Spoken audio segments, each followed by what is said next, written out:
Hello everyone and welcome back, it's the Keyshill here, and today I'll be reacting to Demon the Fallen Lore: The History of the Fallen by Lazar of Stygia. This one's been in the backlog for a very long time, but I've finally gotten around to it. And as always, I highly recommend that those of you who haven't done so, check out Lazar of Stygia's stuff. It's very informative about World of Darkness, and a link to the original video will be in the description box below. But without further ado, let's see what he has to say about the demons. Welcome to this video on the history of the Fallen from White Wolf's tabletop role-playing game, Demon the Fallen.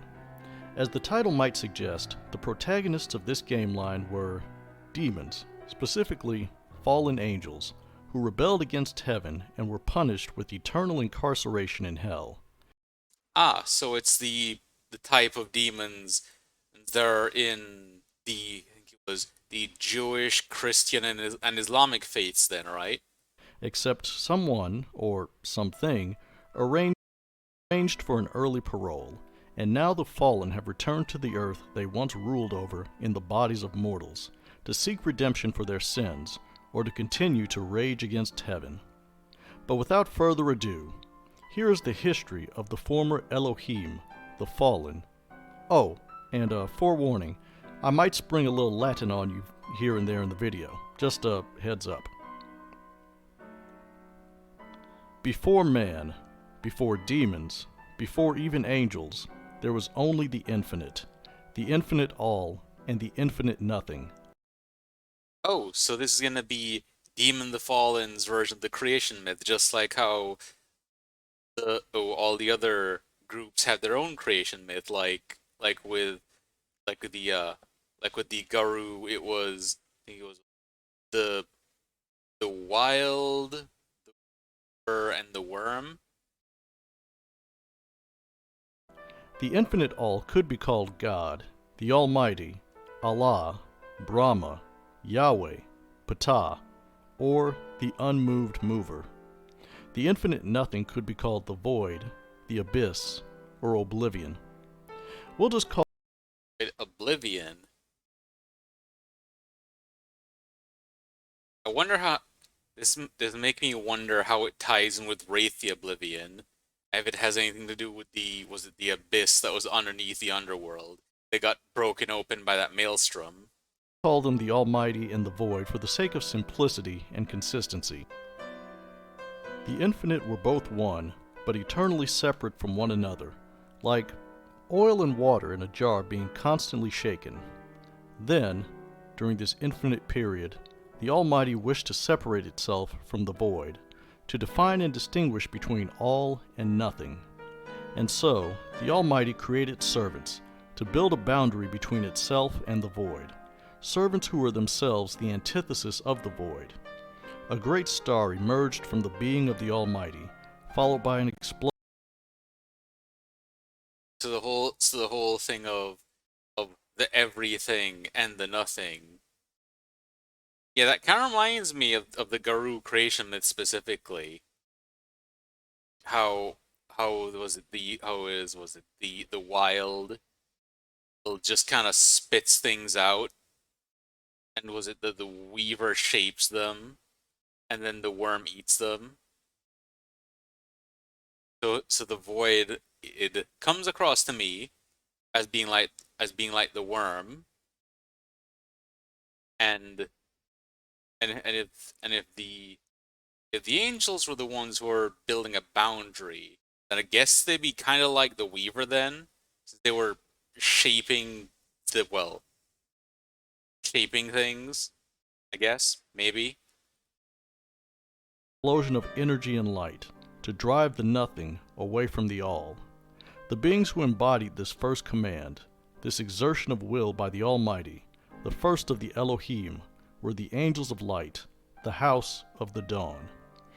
The Lightbringers were tasked to weave the threads of possibility into the fabric of reality.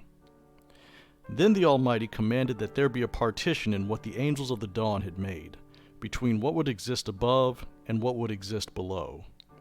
Where the first emanation from So the like Almighty was heat firmament in the creation myth in the Bible. and light, the second was a gentle, invisible, but powerful wind, carrying the breath of life and creating space for it to exist. This was the second house of the Elohim, the angels of the firmament. Then the Almighty commanded yet Oh, so I was right. The firmament from the Bible. more complexity, a separation of light, water, and air to give room for dry land to appear. Energy and activity slowed and cooled enough to become matter, to give form to substance, and to be ordered and shaped by the third house, the angels of the fundament, who crafted and shaped the material universe, from the mightiest star to the most humble blade of grass. As the light-bringers shone above their work, and the firmaments breathed life into those things that were meant to live. Then the Almighty commanded that the stars of the heavens move, so that they would serve as a sign for the passages of the seasons. It's like that whole line about God blowing his breath of life into things. The days and the years, or rather, that time itself come into being. And so, the planets began their great celestial dance. The past and the future were watched over and governed by the fourth house, the angels of the spheres. Then, the Almighty commanded that the deep waters give forth an abundance of living creatures, as well as creatures to soar above the earth. So the oceans bubbled and roiled, as the fifth house, the angels of the deep, swirled and shaped all manners of creatures, great and small, into being, from mighty leviathans to tiny goldfish. In addition to dominion over the creatures of the deep and the air, the angels of the deep were given dominion over the aesthetic, art, culture, and beauty, which would eventually come into being. If the angels of the deep, who made all the sea creatures, are the ones responsible for aesthetics and beauty, I'm surprised that there aren't more things that are just positively tentacular. Then the Almighty commanded that yet more creatures be brought forth, this time from the dry land. And so, the sixth house, the house of the wild, created and ordered the wild beasts. Some were predators, some were prey, some hunted, some grazed. The wild house, in essence, created and governed the complex ecosystems of the earth, over 1 million species of animals, and hundreds of thousands of species of plants, all with a mindset toward survival of the fittest. Then the So natural selection is also because of the angels. And I can imagine how complex of a job that must be, considering the sheer number of species that have existed in the history of the world. And also the sheer number of them that have gone extinct. Almighty called into creation a seventh house, the house of the second world, the angels of death, who were tasked to do what was at odds with the labors of their fellow Elohim, to bring their works to an end. They were a mystery, even to their fellow Elohim, and their tendency to destroy what their fellows painstakingly created caused some resentment between them. Yet, the other Elohim held their tongues about their somber and solemn reaper cousins. I mean, it's understandable. The equivalent of imagine making a sandcastle at the beach, each and then oh, the tide comes in and washes it away. And so were the cosmos woven, sang, sculpted, hammered, and shaped into being by the Elohim, the seven houses of the heavenly host. Then when all had been made ready, the Elohim began their master work. Each of the houses contributed to it. The dawn house delivered the Ignis of the Almighty, the divine spark from the Creator's own hand, to the fundamentals, who crafted a vessel of earth and clay worthy of it. The Fates contributed the gifts of anticipation and planning. The Deep Ones gave the creation the powers of memory and expression. The Wild Ones gave the creation instincts and senses. And the angels of the second world gave the creature the power of growth and renewal. the Almighty looked down on the Elohim's finest work, the creature of the earth, Adam Harishon, the first man. But before the Ah, so all of the seven different types of angels contributed a little something towards making humans. angels of the firmament could breathe life into Adam, the Almighty gave his angels two final commands. The first, that they must love Adam and all that came from him as they loved the Almighty himself. The angels were puzzled by this. After all, Adam was their greatest creation, and therefore already loved him as a parent would love a child. The second was that the angels must remain forever hidden from man. He was to believe himself to be alone, though surrounded by legions of guardians and servants and counselors. And so, when Adam drew his first breath and looked around, he saw no one. This was the beginning of paradise. In time, Adam was given a companion from his own.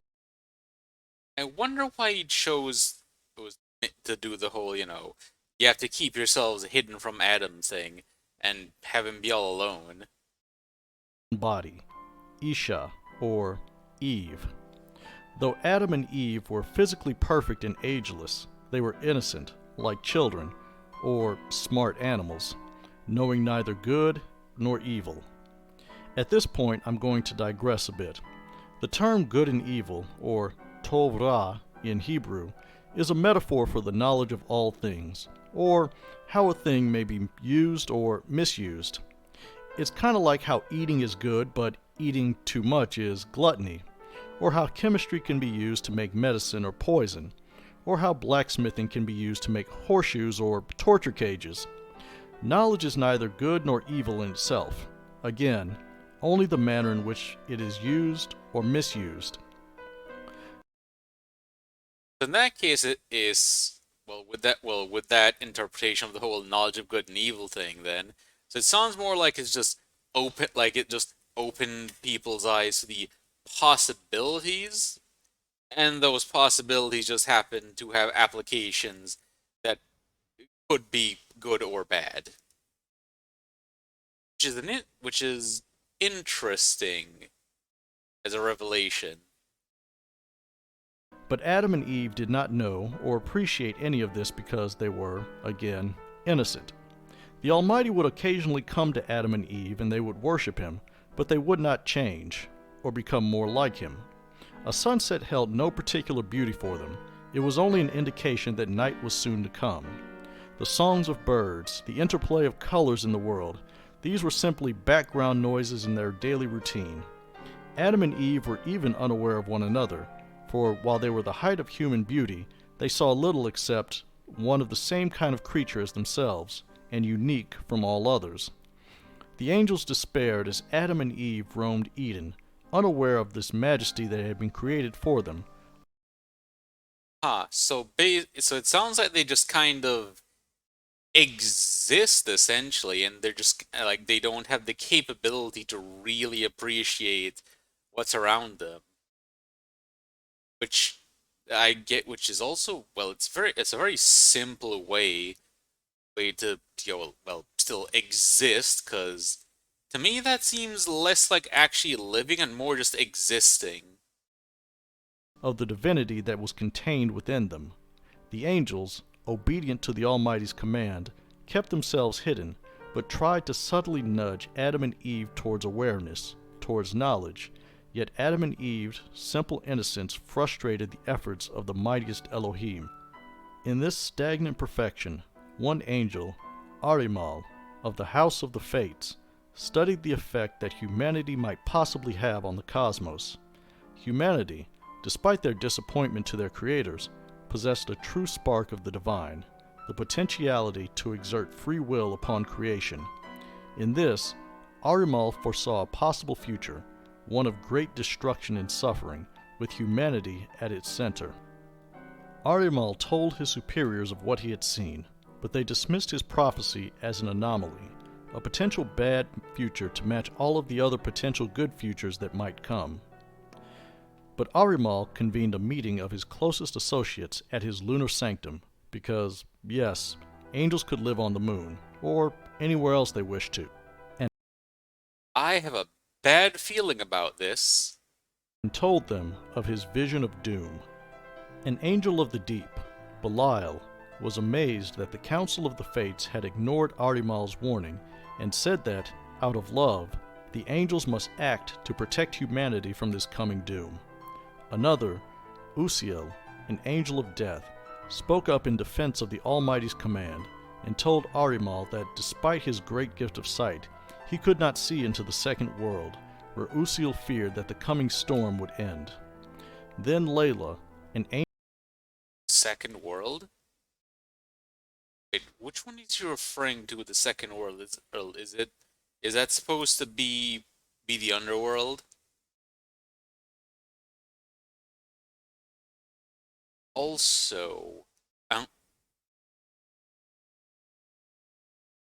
also, oh, them having this debate of whether they should continue to do nothing or actually do something to try and prevent the tragedy. I have a feeling that this is going to be what causes the tragedy to happen, as is often the case with, you know, people seeing the future. Angel of the Firmament spoke up, suggesting that perhaps the spur of mortality, and subsequently death, was the destiny of humanity. Usiel retorted that he would not expose Adam and Eve to death on mere speculation born from prophecy. It was then that Belial gave voice to the poisonous seed that would flower into the many atrocities of the future, that Adam and Eve were somehow to blame, that they, alone of all of the Elohim's creations, were flawed, because they alone frustrated the Elohim's will. Arimal agreed with Belial, though he quickly tempered his judgment on Adam and Eve by saying that while they were the cause, they were also guiltless, because of their innocent nature. Again, Usiel. Oh, yeah, kind of like how dealing with children, they might frustrate you, but it's because they just don't know any better. Uziel defended the sanctity of the divine command that forbade the Elohim from direct interference with humanity. Belial then answered him in a very subversive way. Belial stated that he is a maker of beauty and wonder, and yet, with no eye or ear to appreciate it, all of his works were as dust. Surely it could not be the Almighty's will that the Elohim be thwarted in the task set for them. Adam and Eve's helplessness was the Elohim's helplessness, and so long as humans were denied their true potential, then the Elohim were not truly free to serve and adore humanity as they truly deserved. Arimal agreed with Belial, while attempting to assuage Usiel's concerns. The Angel of Fate agreed that interfering with human development could have unforeseen repercussions, but added that if the angels acted according to their intentions and desires, who was to say that ultimately a good end would not result? Indeed, how could good intentions possibly result in bad outcomes? I'll leave it to Oh boy, as the saying goes, the road to hell is paved with good intentions. you to take note of the multiple fallacies in Arimal's thinking. Usiel was still unswayed by Belial and Arimal. He replied that if it was mankind's destiny to awaken to their divinity, then nothing the Elohim did could hinder that result, except possibly for interference. If, as Arimal claimed, that we could not know that the breaking of the Almighty's command now could result ultimately in good, then it was equally valid that to allow humans to wallow in their ignorance now, which might seem cruel to the angels, might result in an ultimate good in the future. What's more, the Almighty, unlike the Elohim, could see all sides of creation, and all of time was laid before him. So what right did the Elohim have to interfere in the Almighty's plans? I mean, that also makes sense in the sense that in the case of like a lot of, you know, future side stuff, people tend not to be able to see the context of a situation. It's like if someone took like a few seconds of a video clip, showed it to you, and you had no idea what happened leading up to that, and you had to make a decision based on that. But the crafty Belial answered Usiel with the most classic of sophistic rebuttals, the straw man argument, and claimed that if Usiel's view were carried to its most extreme conclusion, then the world should never have been created. The stars should never have been set in the heavens. Light should never even exist. Put another way, Belial claimed that if Uziel is against angelic interference with humanity, then he must be against angelic interference in all things, right down to the creation of the cosmos, which is also a bad faith argument, because where the Almighty explicitly charged the angels with creating the cosmos, he also explicitly forbade them from interfering directly or Exactly. They're by obeying their orders, they created everything, and also by obeying their orders, they're not interfering with humans. So his argument is nonsensical. revealing themselves to humanity. Belial follows this by claiming that if it feels right for the angels to act, and because the angels themselves are good, then it must be right. If it is possible for angels to harm humanity by interfering too soon, then it must be equally possible for angels to help humanity by interfering too soon. Layla, the angel of the firmament, urged caution, noting that all of creation was interconnected. If they tried to awaken humanity and failed, even with the best of intentions, what disaster might come of it? Could they possibly injure creation itself with their great power?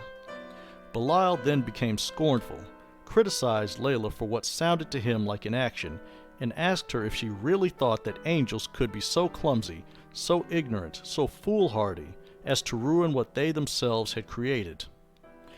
O Belial, contritionum praesidit superbia, et ante ruinam exalta spiritus.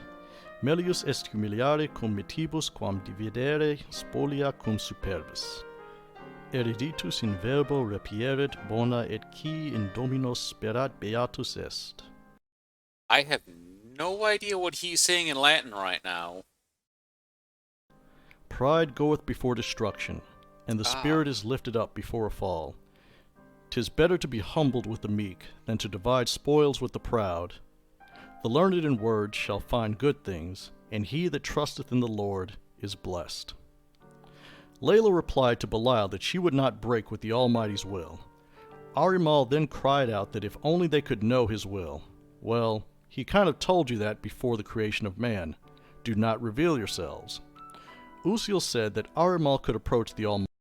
I assume what they meant by knowing his will wasn't the don't interfere part, but more of the why shouldn't they interfere part.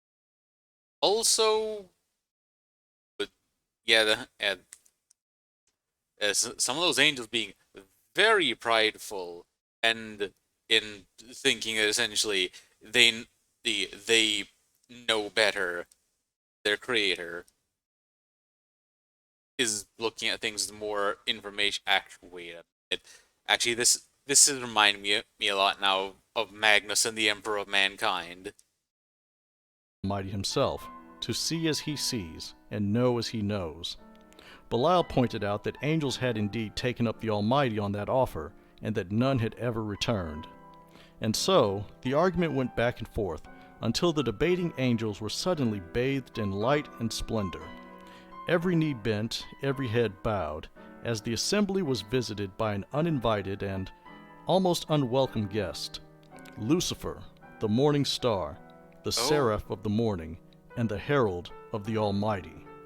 The angels prepared to receive the Almighty's wrath for their doubt and impertinence, when Lucifer instead bid them to rise and addressed Arimal.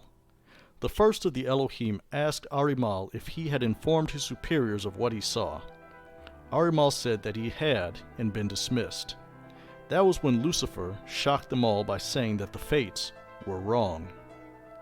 With oh, trepidation, Layla asked Lucifer what word he brought from the Almighty, and Lucifer answered her that he brought no word, for no word would persuade the Almighty from his command to his servants to keep themselves hidden from Adam and Eve. Belial despaired at this, but then Lucifer told the assembled angels that he could not stand idly by, and that if forced to choose between love for humanity and obedience to the Almighty, he would choose the former and accept the consequences of the latter. Uziel, respectful to his superior, asked Lucifer to consider the peril of his proposed action, that he, and all who followed him, would be striking blindly into the unknown. Lucifer responded that, effectively, love would find a way, and that even if it was a mistake to prematurely awaken the divine power of humanity, then at least humanity would face the future crisis armed with power, rather than naked and afraid. I see what he's going for there, but but it seems like he's not thinking about how his actions could potentially, well, actually there, because angels are neither male nor female, if I remember correctly, but not really thinking about the consequences of their actions in the sense that, well, it could backfire horrendously. Although I do respect the good intent. Finally, Lucifer concluded that if the choice was wrong, then let it be on his own head. Belial and Arimal sided with Lucifer's rebellion. Uziel and Layla chose to put their faith in the Almighty and his divine plan. The angels departed from one another, rebels and faithful, to call upon their allies to declare either for the Almighty or for Lucifer. The morning star and his allies, a full third of the Elohim, descended to earth to bestow knowledge on Adam and Eve before their fellow angels could move to stop them. Oh no. Videbam satanum sicut fulgor de caelo cadentum. I beheld Satan, as lightning, fall from heaven. In the twilight of Eden, Adam and Eve walked along, picking their way among the trees and vines to find something to eat. As they plucked a vegetable from a vine, a voice, soft, timid, and hopeful, spoke out to them. Madisel, archangel of the unseen past, an angel of death, whispered that she had done this for them, that by the death of the food they now held, their own bodies would be restored. She bid them to take it, as a sign of her love for them. Adam and Eve were puzzled by this thing. It was similar to them, but was pale, dark-eyed, and had wings sprouting from its back like some type of bird. As they ate, another So presenting, so presenting it directly to Adam instead of doing the whole, serpent thing. figure appeared, this one mightier than the first. Griphiel, the principality of those who hunt by day, of the house of the wild. This angel told the man and woman that he had turned aside hungry predators from them, because he too loved them. More angels appeared, each to profess fealty and love to Adam and Eve, until finally Lucifer revealed himself in the fullness of his majesty and power. As man and woman cowered before this host, Lucifer wrapped them in his fiery wings and lifted them to their feet. Then he kneeled before them. He declared that he came to them, not as an agent of the Almighty, but as an individual, as did all of the others of the host. I can imagine how terrified they must have been, in which is quite fitting considering, oh, the fact that it's like, oh, you like all you've known in terms of other beings that exist are, well, the animals around you and just you and your companion. And then just all of this just starts appearing, and all these creatures you've never seen before, never seen anything really all that like them before, aside from what resemblance they may have to humans. And they just start showing up and professing how much they love you and all the stuff they've done it and it's just I imagine that aside from just the sheer surprise of dealing with that there'd be a lot of information overload because that's just a lot to take in at once. Having offered their gifts to humanity since the beginning, he offered them one final gift. They could freely refuse it, and the angels would again disappear, return to their hidden vigil, and never trouble them. Adam and Eve spoke to one another. What manner of creatures were these? They claimed to be from the Almighty, but said their actions were their own. Eve told Adam that if they had given good things to them before, then surely they must mean well now. Adam agreed. Having seen the angels in their splendor, he knew that he did not wish for them to leave. And so, Adam and Eve accepted, and Lucifer awakened them. Mankind. Which fair enough, because it's like, if like, well, actually, on one hand, it's like still that's gonna be a lot to take in, but it's but given that they're innocent and like children, then it's like yeah, it makes sense that they'd accept this and not have any distrust for them. And since the angels had done so much good for them already, it'd be natural to trust them and be like, well, they've never steered me wrong before, so why would they start now? Man's fall was a time of great work. Adam and Eve, seeing that they were both naked, learned to weave clothing for themselves. Lucifer himself taught them to master fire.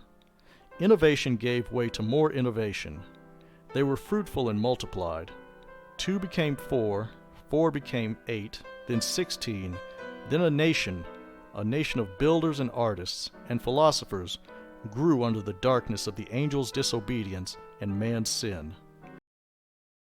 Wait, so they went as far as to have children and even set up entire societies before the Almighty actually said anything or did anything? Yet no darkness can hold back the day. As the sun rose on the long night of disobedience, the heavenly host rode on its rays to confront the rebels, led by Michael, seraph of the flaming sword, and new voice of the Almighty, having replaced his Wait, so all that happened in a single night? That must have been a very long night then. former master, Lucifer.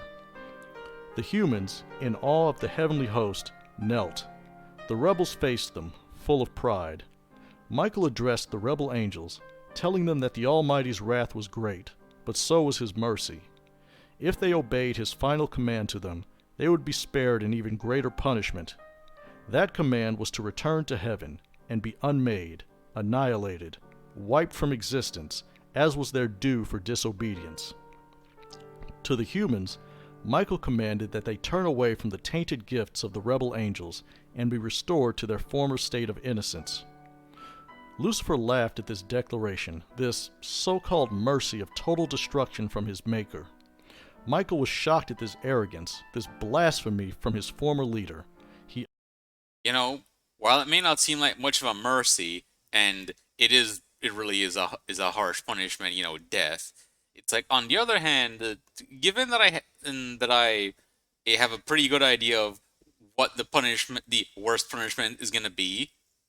Yeah, being unmade probably is a better punishment than than eternal, or at least intended to be eternal punishment. unsheathed his titular flaming sword and attacked Lucifer. Modicel, the angel of death who first revealed herself to Adam and Eve, tossed Lucifer her scythe to defend himself. Michael's power was great, but still new to him, and he was uncertain in his attacks.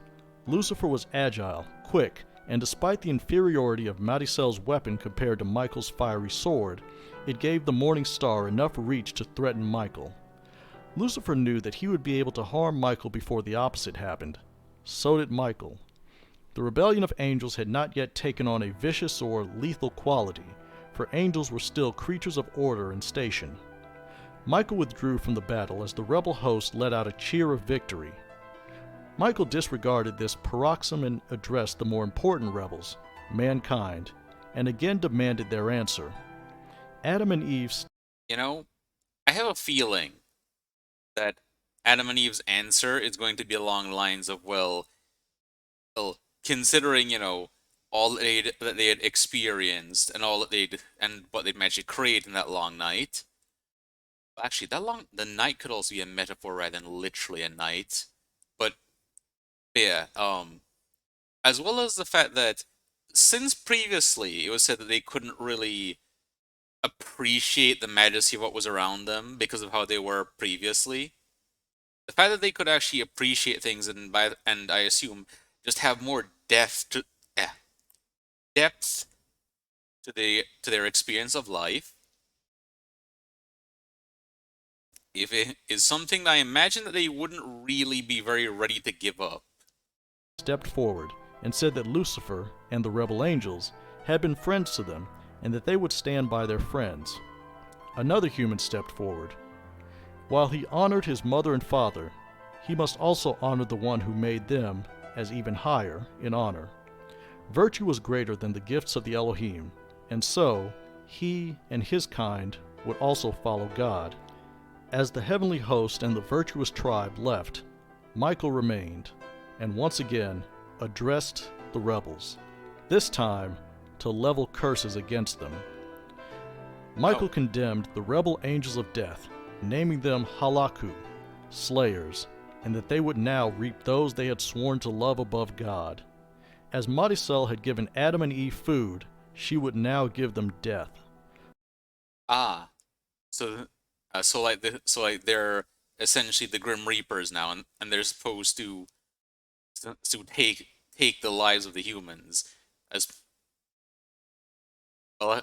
You know, World of Darkness seems to have a lot of poetic justice in there.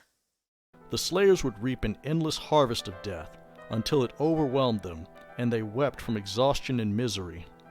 The angels of the wild he named Rabisu, the Devourers, for they would no longer be able to stay the claws or fangs of the beasts from the flesh of man. As death would grow greater than the ability of the slayers to control, so too would nature grow, unchecked, beyond the abilities of the Devourers. Michael turned to the rebels of the deep and gave them the name of Lamassu, the Defilers, and that they would be cursed to watch helpless as mankind concealed the truth that the Defilers had sought to force into human minds, and to twist the truth into self-serving lies. To the rebels of the House of Fate, Michael gave the name. Ah, basically, so they're turning each of those groups of angels' own domains against them, and basically setting them out of control and being like, watch helplessly as what you once ruled over isn't or now just does its thing. Neberu, the Fiends. For teaching man to look to the future, man would ignore the past, and even the present. Man would be forever denied contentment, seeing in time only desires unfulfilled and deeds left undone. The angelic craftsmen, the rebels of the fundament, were cursed with the name Anunnaki, the malefactors. Man would ever seek greater control over the material world, but always reach further, until his own tools turned against him, and his reach ever exceeding his grasp. The airy rebels of the firmament were cursed as the Asharu, the scourges. As humanity had been given over to death, the task of the angels of the firmament to protect humanity was made futile. They would ever seek to protect humanity and forever fail. All of their great power would be as nothing. Last and You know, so that previous one though, where they mentioned humanity and their technology and progress is being beyond their reach. The first thing that makes me think of is nuclear warfare and the atom bombs. least of all were the rebels of the dawn, cursed with the name of Namaru, the devils, and nothing else. For the Almighty had deemed the first house to be unworthy of even the minuscule effort to curse those who considered themselves the mightiest of the Elohim. But the Almighty's silent dismissal was a warning of what was to come. Lastly, the Almighty, the unmoved mover, demonstrated the folly of his rebellious servants. The cosmos, as intricate and mighty as they might be, were but a buffer between the infinite and nothingness. The punishment of the Almighty was the gentlest caress of the infinite against the finite, of the perfect touching the merely good. The Almighty simply touched creation, and chaos was unleashed. The perfect circular courses of the stars and planets were knocked into ellipses. The electron orbits of atoms wobbled. Eden disappeared in a cloud of darkness, and the wounded cosmos began its slow, grinding descent downward into the crushing maw of the void. This was the beginning of the Age of Wrath. Yeah, that just makes what I mentioned previously about about the about the Almighty being like the wild and just spitting out creation when the process creating chaos. Just even more fitting that just with the merest touch they did that to reality. As the angels and the human followers looked across the blasted ruin of creation, Lucifer rallied them, telling them that they could rebuild creation, this time in their own image and according to their own wishes. They could create a new paradise. Lucifer's followers, chief of which was Belial, would come to form the Crimson Legion. But as the angels had rebelled against the Almighty, some now found the courage to rebel against Lucifer. Abaddon, once an angel of the wild, now a devourer, forswore peace and love, and vowed only hate and vengeance against the Almighty and the host of heaven. He said that Adam and Eve had deceived them, that it was humanity's fault that the angels now faced a civil war, and that, for knowledge and rebellion, humanity was now forever indebted to the unholy host. You know, oh, that is just one of the worst mindsets. It reminds me of me of those parents who blame their children and and for things that the parents did. Well, that was a quick turnaround from undying love. The followers of Abaddon, the vanguard of the rebels, would come to be known as the Ebon Legion. Then Dagon, a former angel of the fundament, now a malefactor, would not deny Abaddon's outrage, but maintained that humanity deserved the angels' devotion rather than their scorn. He would stand between the heavenly host and the rebel angels as a bulwark, an iron wall that even the bolts of the Almighty himself could not pierce. And so, those who followed Dagon became the Iron Legion. Lucifer then spoke to Asmodeus, once an angel of fate, now one of the scourges, and bestowed a fifth of the rebel host upon him. The morning star charged Asmodeus to discover and expose the secrets of the Almighty, to violate the taboos of heaven, and to let nothing stand in the path of his search for truth. These delvers after mysteries became known as the Silver Legion. Lastly were the rebels who did not join in any of the previous legions, and mostly Halaku, or Slayers.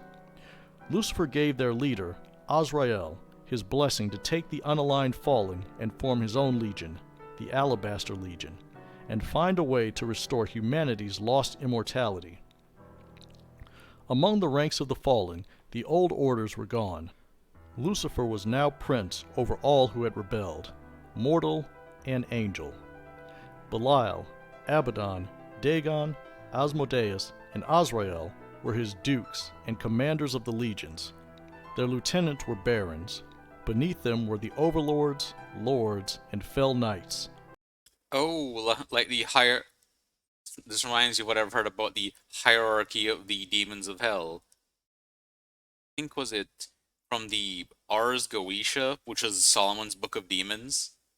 Leaders of the companies of the legions. As Lucifer sent each of the legions to their tasks, Adam and Eve approached him. They thanked Lucifer for what he had shown them, and taught them, but now it was time for them to make their own marks on the world, to forge their own path without their teachers and guardians. If they were to be the rulers of the earth, then it must be won with their own labor, their own sacrifice, and their own suffering. Adam and Eve departed from the rebel host to seek out their own destiny. And so, each of the legions and their human followers journeyed across the land to entrench and fortify themselves. At this early stage, I have a feeling it's going to get even worse since thus far there hasn't been any mention yet of something similar to being, cast into hell or something. the rebellion against heaven was still very much a war of the Elohim, ordered, structured, and predictable. The angels did not clash with swords or spears yet. They fought through abstractions and ephemera by creating and changing reality. To mortals, these struggles could only be understood as the roar of thunder and 100 other phenomena, some stranger and more fantastic than others. The fallen raised great fortress cities around the world, and the greatest of these fortress cities was Gen Hinnom, the Black Cathedral and seat of Lucifer Morningstar himself, a tribute to the first rebel's own perfection and defiance of heaven. Centuries later, it was to the Black Cathedral that Arimal, whose prophecy had spurred the fallen to defy heaven in the first place, came. None among the fallen could locate Adam and Eve, and Arimal sensed a great darkness approaching, and again the man and woman were at its center. But no one, not even the morning star himself, knew what had become of them who the fallen had claimed to love above even God. No. Well, actually, it also makes sense considering that Adam and Eve kind of just left, and so by the sound of the stars, were kind of just left to their own devices without anyone really keeping tabs on them. But at the same time, him, I've, the whole thing of humans saying that oh all the clashes between the angels were like thunder and stuff. Actually reminds me of how the ancient Greeks and Greeks was it how them having gods for just about everything and how they thought that pretty much every natural phenomena that they couldn't explain due to knowledge lacking at the time was the result of divine entities doing things. Arimal was undeterred and wandered the world in search of them. At last, Also, I find it a bit funny that the that these fallen angels at this point seem to have kind of learned absolutely nothing from what has recently happened to them, and are kind of like doubling down on their rebelliousness. Arimal discovered the progenitors of humanity. Time had left its mark upon them, but they still radiated with the purity of the divine spark that the Almighty had placed within them so long ago. But they were not alone. Nearby, a man labored over the earth, from which he had coaxed grain and fruit and flour. This was the third mortal, born after God's judgment upon Adam and Eve, Cain. He was strong Oh, and handsome, but Arimal and his companion saw a darkness so deep around him that it caused them to fear him. they see what the sire of all vampires is gonna end up doing. The first murderer, and yeah, Cain toiling in the fields because I believe it was the whole thing about only by the sweat of thy brow sort of thing. Then a large flock of sheep came wandering from over a hill near Cain's fields, led by a man who looked very much like Cain, but was lithe and fair, where his brother was tan and powerful. This was Adam and Eve's other son, the shepherd, Abel. The fallen witnessed Cain and Abel speak to one another for a time. Then they saw Cain lift a stone over Abel's head and smash it down, again Oh no. and again. They heard Abel's flock shriek with terror and scatter at the smell of their shepherd's blood. When the deed was done, and Cain was covered in the remains of his brother, in blood that had damned Cain for all time, the first murder, born of love and hate and betrayal, spread across the earth like a shadow, tainting all that it touched, including the fallen. And so the stage was set for the true beginning of the rebellion, the siege of Sagun. You know, the fact that they were just so transfixed, partly due to just the fear they had of Cain because of that darkness, they could seem that they just watched that go down and didn't intervene. It's kind of funny in a way that one of the times when they could have actually helped most by intervening was one of the time was also a time when they did nothing. One of the high cities established by the heavenly host on earth, as a staging ground for their battles against the Fallen. But now, the Fallen had learned of a new possibility: atrocity. Abaddon's Ebon Legion cut a bloody swath on their march to Sagan, enslaving or Oh no. slaughtering mortals who maintained loyalty to the Almighty. When the Fallen reached the Valley City, they came with fire, poison, and a maddened bloodlust. The heavenly host was stunned at the barbarity of the traitors and how low they had fallen. But one stood forward, Jabniel, and challenged the Ebon Legion. But of course, they just been introduced to the concept of murder, and honestly, given his proclivities even before about the whole thing of wanting to punish humanity, it's yeah, this makes a lot of sense. A devourer named Lyriel answered the challenge. Lyriel had been Jabniel's superior in the time before, and now there were no words, no debate, only Lyriel's axe. The blade tore through Jabniel's form, his presence, and even his true name. In an instant, the angel ceased to be, the first casualty of the war of wrath, and the first of many angels to be unmade by their own kind. By nightfall, Cutting through even its true name, and the fact that when angels die, they're unmade. So I kind of wonder then, and how true names work in World of Darkness regarding angels, and I assume that the fallen have them as well, and how cutting through a true name works. Like, I assume that would be a property that is specific to the weapons that are used by angels and demons. Sagun laid in ruins. The Ebon Legion sacked the city for war prizes and slaves. Only a third of the city's defenders escaped back to heaven. Other holy cities, such as Zebul and Makonan, were also besieged, but without the fury of the Ebon Legion, the fallen were turned back. When Lucifer arrived at the ruins of the holy city, he was displeased by what he had seen. Abaddon, drunk from blood and conquest, vowed to hunt down every servant of heaven and cast them into the void, that the earth now belonged to the fallen. Lucifer reminded Abaddon that slaughter and desolation were not the purposes of their rebellion, and that the earth belonged to, and had been created for, humanity. Is this where we get a rebellion within the rebellion?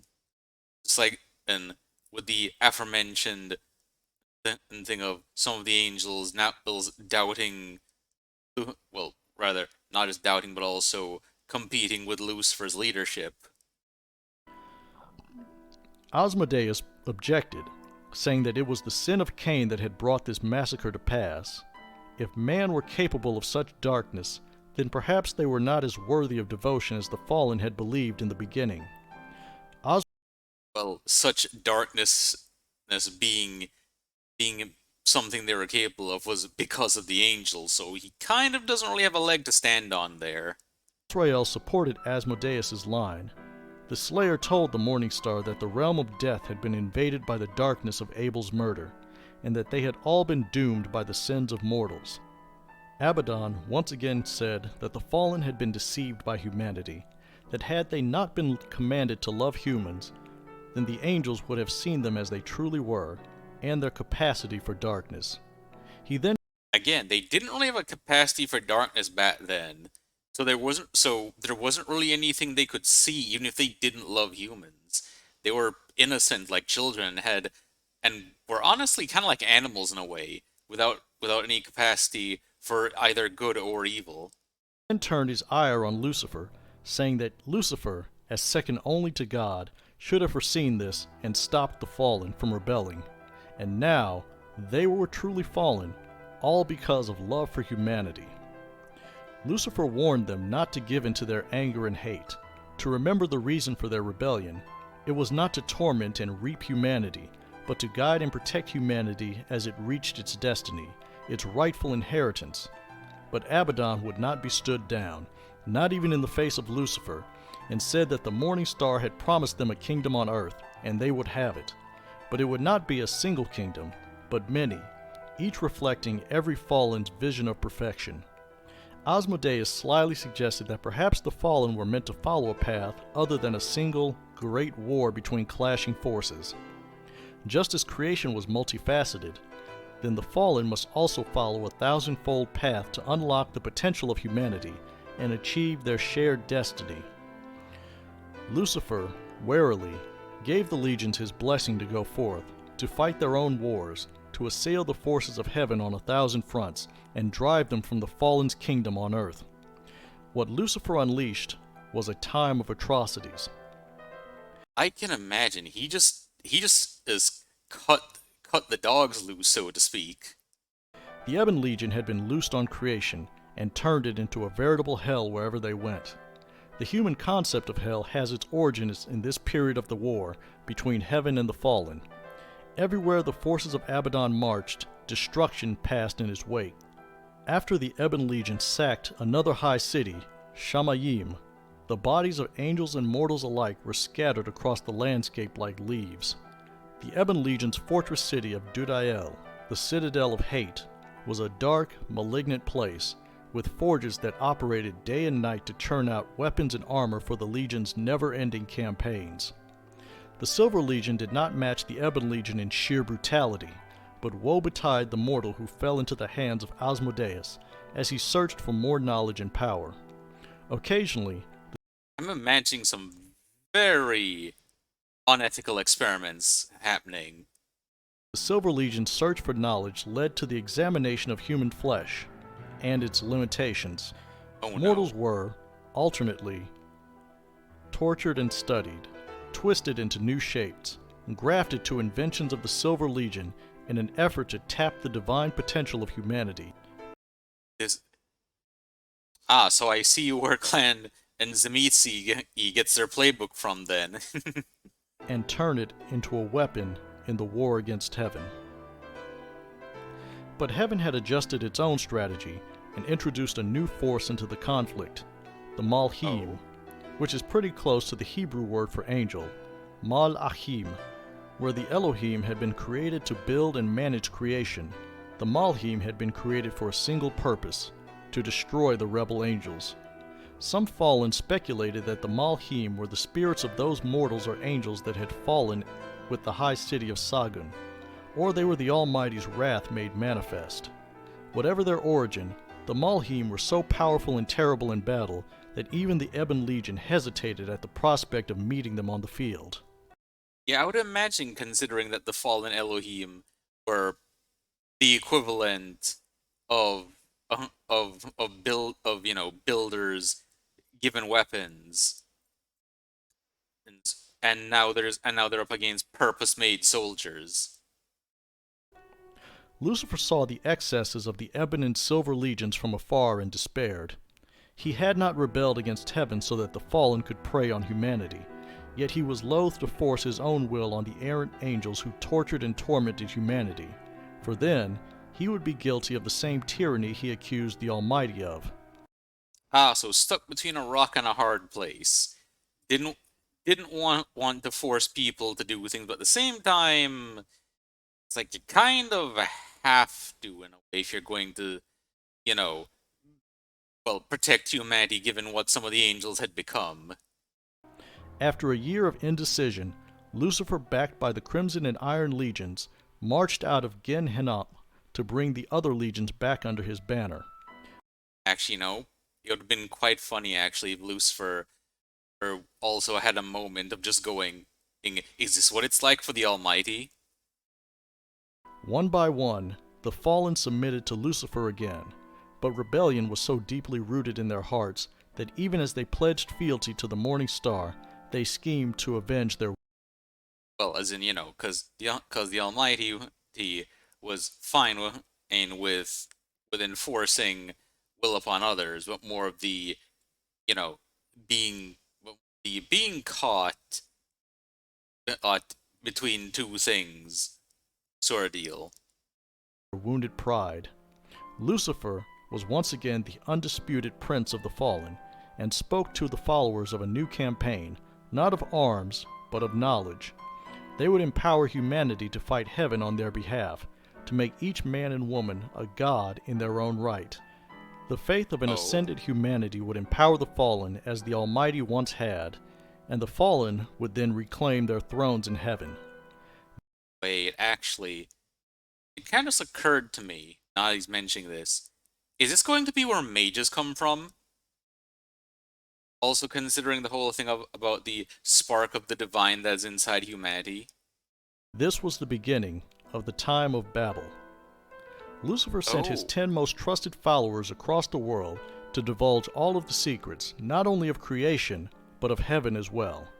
These 10, the Watchers, entered every city of man and departed once their mission to impart knowledge on humans had been fulfilled. And yet the Watchers and Lucifer were betrayed by their own. The other fallen, who had been forbidden from interfering with the Watchers by Lucifer, were filled with suspicion and jealousy. Did Lucifer intend to replace the fallen with these enlightened mortals?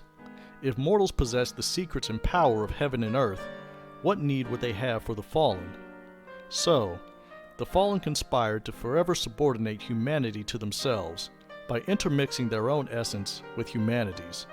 This joining, in some cases unwilling, between fallen angels and mortal women gave birth to an abomination, it's what they call Nephilim, was it? the Nephilim.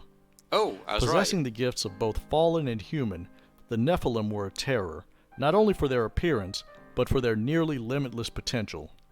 The Nephilim quickly became god kings of the cities of their birth, and in time, did what their parents could not: hunted and slaughtered Lucifer's Watchers to the last.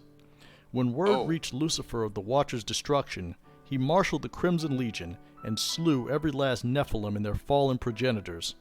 Yet, in the cataclysmic battles, all of the works of the Watchers was undone. And not only had Lucifer failed in his latest effort to awaken humanity, he shattered humanity forever. In teaching humanity the one language, the words of power that could shape the cosmos as the angels once had, the collective psyche of humanity buckled under the weight of what they were not yet ready to possess. The great Tower of Babel that Lucifer had intended to reach heaven itself crumbled into 1,000 tribes who were not only incapable of understanding each other, but could no longer perceive the fallen with any clear understanding. oh, so instead of being a case of the Almighty screwing up people's languages, it was a case of a massive information overload, just overwhelming them. And the result is their minds being screwed up and only possessing fragments of their prior knowledge. The fallen became superstitions and myths, or worse, were ignored as a trick of the mind, a passing madness. Without comprehension, the supply of faith that the fallen had fed upon to strengthen themselves suddenly withered on the vine. As the cities of the fallen crumbled and disappeared, the heavenly host chose this moment to attack. What had not been ruined by mortal feuding or natural disaster was destroyed by the angels of heaven.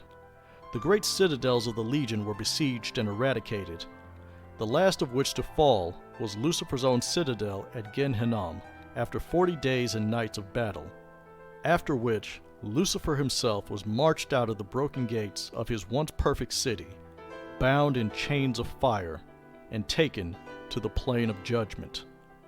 The rest of the infernal host was likewise bound over for judgment by the Ophanim, the Almighty's angels of justice. Whatever remained of the host, considering the amount of infighting they went through. The fallen expected to be returned to heaven and unmade, yet that mercy was reserved for those who had repented of their rebellion. No, the Ophanim had a far worse sentence to pass on the rebel angels. Eternal They were torment. to be stripped of form, and their spirits to be cast into hell until the end of time, to be disregarded by the Almighty and forgotten by humanity. But the fallen did not beg for mercy, nor did they repent. One by one, they cast themselves into the pit, until hell itself was swelled with their ranks. When the last of the fallen reached their prison, the gates of hell slammed shut behind them, never to be opened again. Angelos vero, qui non sevevarunt sum principatum, sed dereliquerunt sum domicilium, in judicium magni die. vinculis aeternis sub caligine reservavit. And the angels, who kept not their principality, but forsook their own habitation, he hath reserved under darkness in everlasting chains, unto the judgment of the great day. Hell was not a place of fire and brimstone, pitchforks and boiling oil. Hell was an absence, a realm on the edge of the void itself, marred only by the presence of the fallen. To make it even worse, hell was structured in such a way that the fallen, despite their proximity to the void, could still perceive creation. So, well, also, since they were robbed of form, the case of, so it's like they're just a bunch of consciousnesses drifting in the void, or rather, very close to the void. So they're it sounds like they're in like a weird middle ground between sensory deprivation and just having what they want to experience just far enough out of their grasp to entice them, and frustrate them, with what they can't have.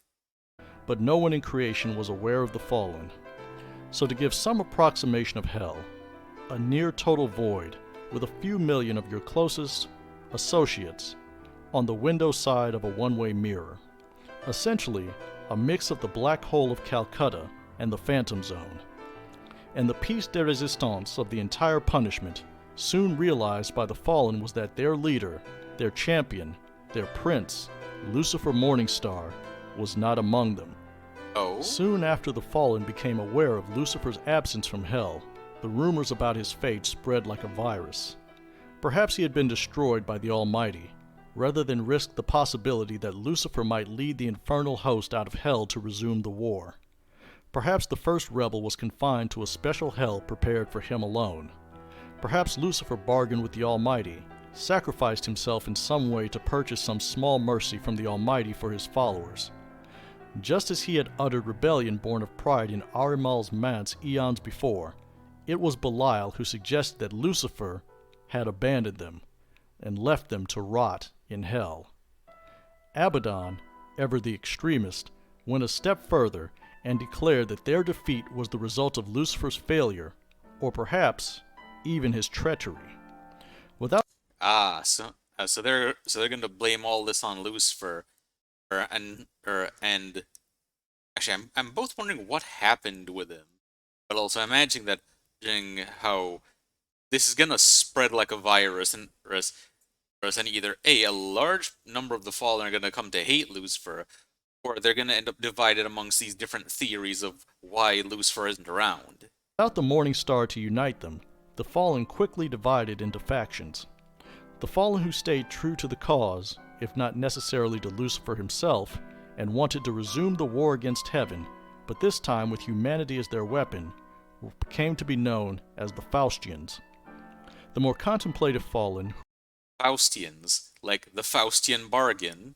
who wanted answers and would make no decision one way or the other until they had them, especially concerning their defeat and the fate of Lucifer, came to be known as cryptics, and stood above the power politics and intrigues of the other fallen in hell. There were others who remained loyal to the Morning Star, and their enemies hurled the word Luciferian at them, which the loyalists took as a badge of honor. But the loyalist enemies were powerful and led by the archdukes of hell themselves. Not only did they swear bloody vengeance against Lucifer for his perceived betrayal, but they who had once professed pure love for humanity and creation declared that they would destroy all of creation down to the last atom out of pure spite for the Almighty. The ranks of the Raveners swelled over time until they became as numerous as the Faustians. And a small number took a different tack. They saw through their own pain and misery that if the Almighty had not destroyed them outright, then there was still some small hope for mercy and redemption. Good point. Although then again, being destroyed outright was meant to be the mercy, if I remember correctly. Reconcilers were roundly mocked for cowards, fools, and even traitors to the cause. But with neither angels nor man to fight against, the fallen inevitably turned against each other. Where the fallen once fought from shared purpose and mutual respect, In Hell, the archdukes and overlords commanded lesser fallen by their true names to fight their fellows for dominance over the pitiful abyss to which they had been confined. As the fallen resigned themselves to their prison, Lucifer's mightiest lieutenants, Belial, Abaddon, Dagon, Asmodeus, and Azrael, disappeared from Hell without warning or ceremony. The fallen whispered to one another that the Almighty had taken them away to share in Lucifer's punishment, or that the Morning Star himself had liberated his most powerful allies and would soon free the rest of them from the pit. Yet their torment continued, and neither Lucifer nor the archdukes appeared to batter down the walls of Hell. Then, a lesser fallen, Zaphoriel, also disappeared, but unlike the archdukes, he returned after a time with quite the story. Zaphoriel had Oh, I wonder if he is gonna know what exactly happened with Lucifer and the others and say that, or if it's a case where each one that disappeared had their own different thing they experienced. not been taken from Hell by the command of the Almighty, nor by the power of the Morning Star, but by the workings of a man, a mortal mage, who drew a circle of power and, with Zaphoriel's own name, commanded the fallen angel to stand before him. To add insult to injury, the mage dared command Zaphoriel to yield up the secret lore of his house. For the other fallen, this only deepened their hatred and misery. Who did these impudent mortals think they were, that they could command the angels as though they were the Almighty himself? IS mages warping reality and now getting into demonology. More importantly, from where had they learned this knowledge? Did mortals summon the archdukes as well? Why had they not returned? Time passed, and more fallen were summoned from Hell as Zaphoriel had been, called upon like mere servants to yield up secret knowledge or perform service to mortal mages, bound by their own names and words of power. This servitude filled the fallen with a mixture of humiliation and hope. Humiliation at being forced to serve such obviously inferior beings, and hope for even a brief moment of respite from Hell. Some powerful fallen even commanded their subordinates to give the mages their masters' names, so that they too might be summoned to Earth for a time. But as magic faded from the world, the number of summonings dwindled, and the fallen were, once more, largely forgotten. Yep, less and less people start to believe in magic, if I remember correctly, since if I remember correctly, the way magic works and the reality warping involved in that is that the less absurd something is, the easier it is to do. And so as a result, I imagine that as less and less people believe magic exists, magic itself becomes harder to perform. So, the fallen passed for what seemed like eons, tormented in Hell by their own self-loathing and hatred for the Almighty, and the sight of a world that would remain forever beyond their grasp, forever suffering, forever forgotten.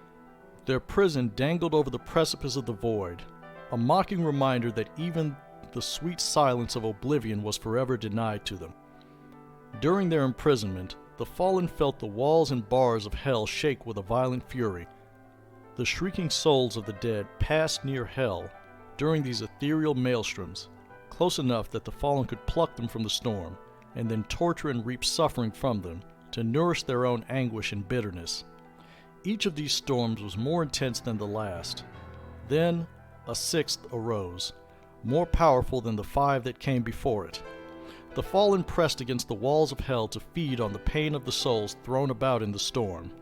As they reached out to taste some small sensation, however fleeting, however foul, a hush fell over Hell. Is this gonna be the one? Is this gonna be the one that broke open into the underworld? As the infernal host became aware of an opening in their prison, a small crack, an opening leading out into the storm. The fallen were confused. The walls did not close again at a word from the Almighty. No Malhim came to defend the breach. The seal on the pit was broken, just enough that the smallest and weakest of the host could press through. The angels were reluctant, but the lords of hell eventually seized Fallen and commanded them by their true names to brave the storm of souls without and set their masters free. Thousands of fallen angels were thrust into the maelstrom, battered by the shards of broken mortal souls, souls that they reaped in ecstasy and joy for their new freedom. The fallen pressed across the veil into creation, their homecoming to a world that was a shadow of what it once was. It is imagining them popping out to see how different the world is compared to when they got put in there. Since since many millennia would have passed, a lot has changed. But almost no sooner than they emerged in creation, they felt a pull, back across the veil, back into the storm, back into the pit. The lords of hell may have commanded them by their true names, but the Almighty Himself had decreed their imprisonment, and their souls belonged in hell, and hell would always draw them back to itself. Ah, so that crack in the prison they escaped through is more of a temporary release than anything else. I wonder how long actually they can stay outside them before that pull becomes strong enough that they get forced back in. The escaped angels reached out, seeking the souls of the dying and those weakly tethered to their bodies. The fallen flew towards them, expelled the mortal souls from their bodies, and pulled themselves inside. What happened to the fallen was a Oh, joining of mortal and angel. They remained who they were, but they were also washed over by a tidal wave of human emotions and sensation. Make no mistake, angels felt emotion, to a point, but they did not truly live. Everything was new and wonderful and terrifying. Despite creating humanity, shepherding humanity, and tormenting humanity, the angels had never seen the world through human eyes, and for the first time, they saw that it was truly beautiful. But the fallen's human anchors had another, unanticipated effect. let me guess.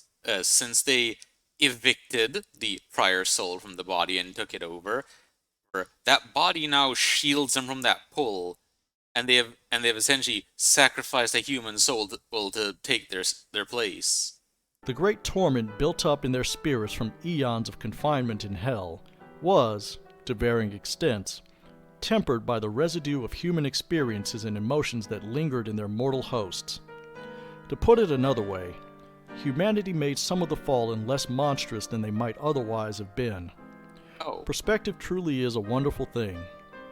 As the fallen acclimated themselves to a world that was paradise compared to hell, and hell compared to the paradise they had created, some discovered the fate of the archdukes of the infernal host, who had disappeared so long ago.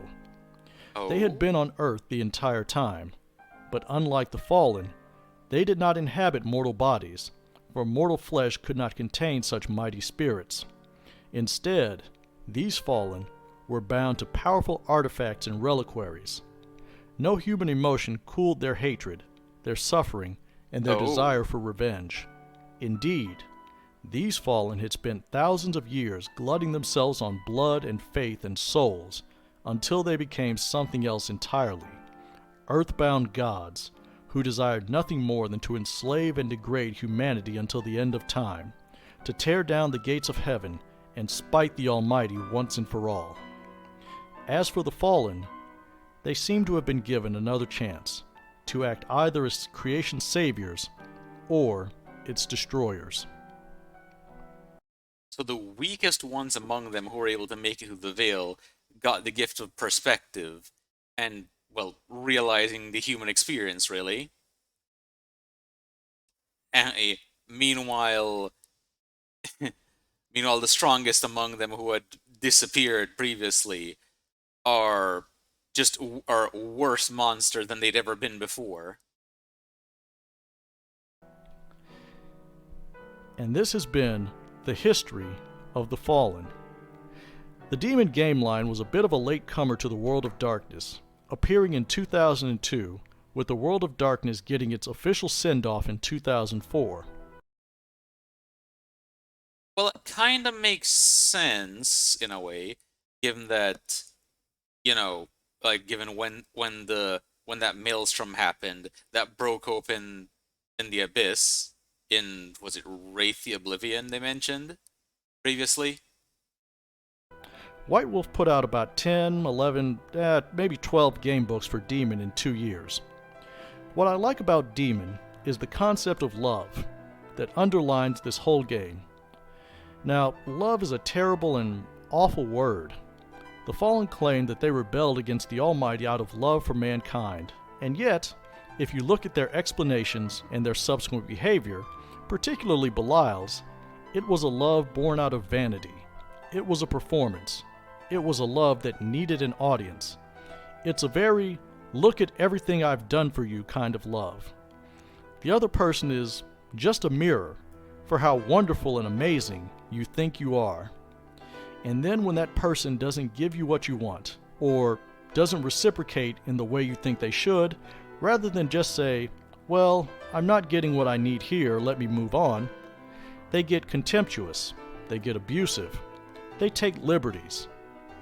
Notice how quickly the Fallen went from, we love humanity above the Almighty, to, let's hurt and torture humanity for faith. Or, how Lucifer accidentally broke the entire human race by trying to turn them into God. It's a, dare I say, all too human thing.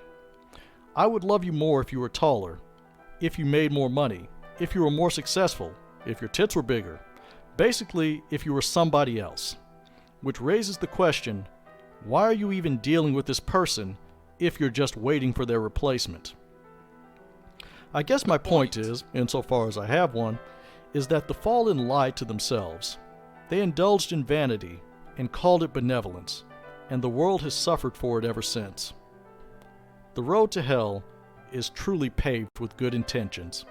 In their case, this aphorism was quite literal.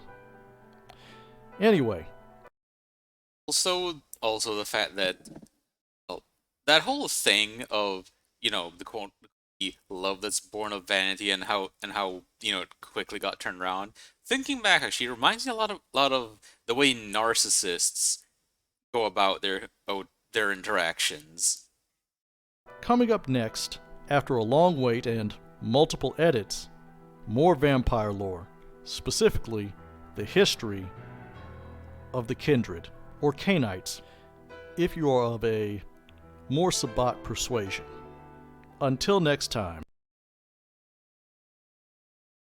Well, that was fun to watch. I hope you guys enjoyed watching with me, and if you did, I'd appreciate if you like, comment, and subscribe. And once again, highly recommend you check out Lazar of Stygia stuff if you aren't doing so already. But until next time, ta-ta!